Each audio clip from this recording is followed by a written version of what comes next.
Assalamualaikum warahmatullahi wabarakatuh. Kenalkan, nama saya Fardal Ramadan. Dan saya Gita Lanitri. Kami dari kelompok 12 akan mempresentasikan makalah kami yang berjudul Hadis yang berkaitan dengan alat bukti di pengadilan atau sumpah bagi penggugat dan tergugat, saksi dan keputusan hakim harus dengan alat bukti.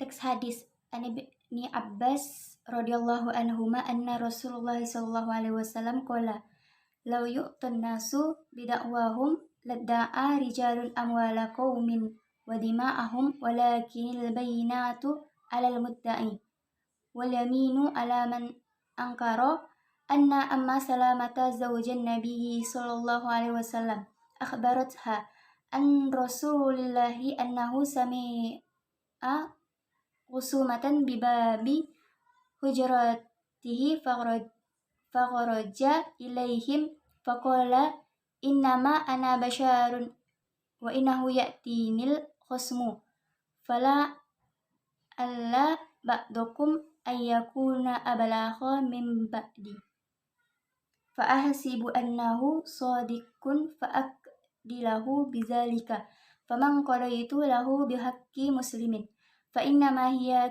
qit'atun minan nari falyakhuzha aw liyatrukha.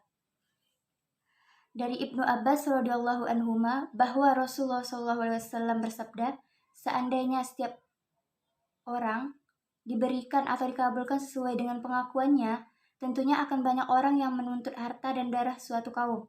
Akan tetapi, itu harus ditegakkan oleh orang yang menuntut, dan sumpah itu wajib diberikan oleh orang yang mengingkari tuduhan. Saya hanyalah manusia biasa seperti kalian, dan aku mendapatkan pengaduan siapa tahu di antara kalian pandai bersilat lidah daripada yang lain, sehingga aku menyangka dirinya benar, padahal tidak. Lalu aku putuskan untuknya, maka barang siapa yang kuputuskan menang dengan melanggar hak saudaranya semuslim, sama artinya aku mengambilkan suluh api baginya, maka silakan ia ambil atau ia tinggalkan. Sumber hadis ini ditemukan di Sahih Al-Baihaqi dan sebagiannya oleh Al-Bukhari 2514, 2668, 4552, dan 6645, dan Muslim 1711. Selanjutnya itu kualitas dan kuantitas hadis. Hadis ini diriwayatkan oleh Imam Al-Baihaqi adalah hadis hasan. Hadis hasan yang sebagiannya terdapat dalam dua kitab sahih, yaitu Bukhari dan Muslim. Juga dikatakan sebagai hadis yang telah memenuhi syarat, yaitu rawinya bersifat adil, rawinya dabit, sanadnya bersambung, matanya marfu', tidak ada ilat, tidak ada syad atau tidak janggal. Selanjutnya istinbat ahkam. Hadis ini merupakan hadis yang berkenaan dengan kewajiban sang penggugat untuk menyampaikan bukti dalam gugatannya, karena bukti memiliki kekuatan hukum yang utama untuk menentukan apakah gugatan itu dapat dikabulkan atau sebaliknya.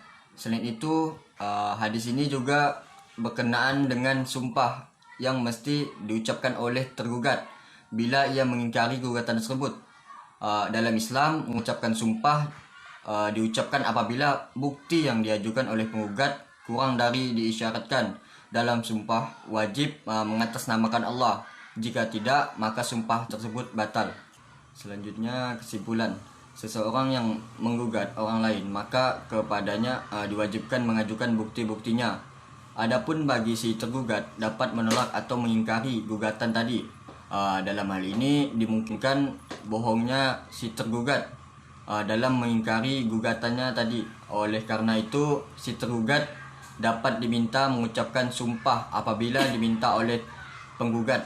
Selanjutnya hadis kedua, yaitu hadasana Abdul Aziz bin Abdullah qala hadasani Ibrahim bin Sa'id an Salih an Ibn Shihab qala akhbarani Urwatu bin Zubair an Zainab binta Ummi Salamah akhbarathu anna Umma Salamah radhiyallahu anha Zaijan Nabi sallallahu alaihi wasallam akhbaratha an Rasulillah sallallahu alaihi wasallam annahu syami'a khusumatan bibabi hujratihi fajaraja ilaihi faqala innama anna basyaru wa innahu ya'tini qasmu fala'alla ba'dakum an yakuna ablagha min ba'din sibu annahu sadaqa fa aqdiya lahu bizalika faman qadaitu lahu bihaqqi muslimin fa innama hiya qit'atu min nari falyahuzha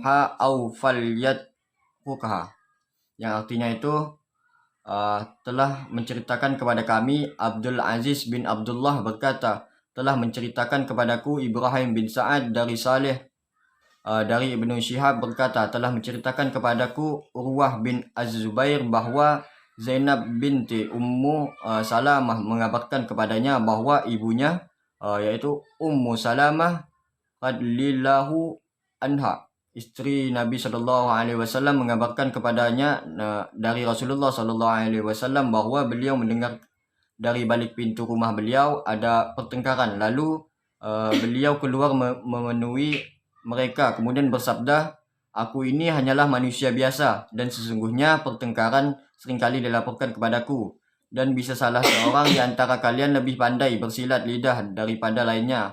Lalu aku menganggap dia benar, kemudian aku berikan kepadanya sesuai pengakuannya itu. Maka siapa yang aku putuskan menang dengan mencederai hak seorang muslim, berarti itu adalah potongan dari api neraka, karena itu hendaklah dia ambil atau ditinggalkannya.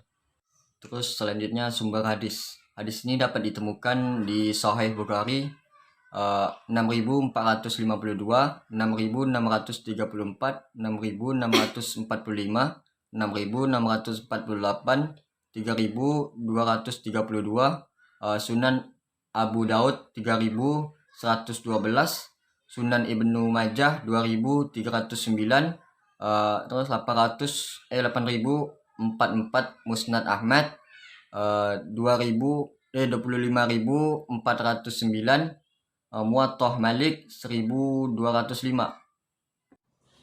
Adapun asbabul wurud dalam hadis ini adalah sebagaimana termaktub dalam matan, yaitu ketika istri Rasulullah SAW mengabarkan kepada Rasulullah bahwa beliau mendengarkan dari balik pintu rumahnya ada pertengkaran, lalu Rasulullah keluar menemui mereka. Hadis ini adalah hadis sahih karena diriwayatkan oleh rawi-rawi yang adil, sempurna ingatannya, sanadnya bersambung-sambung, tidak berilat, tidak janggal, tidak cacat dalam periwayatannya yang diriwayatkan oleh Imam Bukhari. Hakim dalam memutuskan suatu perkara bisa benar bisa salah, dan salah benarnya suatu keputusan yang diambil tergantung dari kesaksian dan bukti orang-orang yang berperkara. Oleh karena itu hakim haruslah bijak dalam memutuskan suatu perkara dan tidak boleh gegabah. Kesimpulan di sini ada 5. Yang pertama, seorang hakim harus meminta dari kedua orang yang bersengketa sesuatu yang dapat menguatkan pengakuan mereka. Yang kedua, seorang hakim tidak boleh memutuskan suatu perkara dengan mengharamkan yang halal dan menghalalkan yang haram. Yang ketiga, pada dasarnya seseorang bebas dari tuduhan hingga terbukti perbuatan jahatnya. Yang keempat, seorang hakim harus berusaha keras untuk mengetahui permasalahan yang sebenarnya dan menjelaskan hukumnya berdasarkan apa yang tampak baginya. Yang kelima, bersumpah hanya diperbolehkan atas nama Allah Subhanahu wa Ta'ala. Yang dari presentasi kelompok kami, Kurang dan lebihnya mohon maaf. Wabillahi taufiq wal hidayah. Wassalamualaikum warahmatullahi wabarakatuh.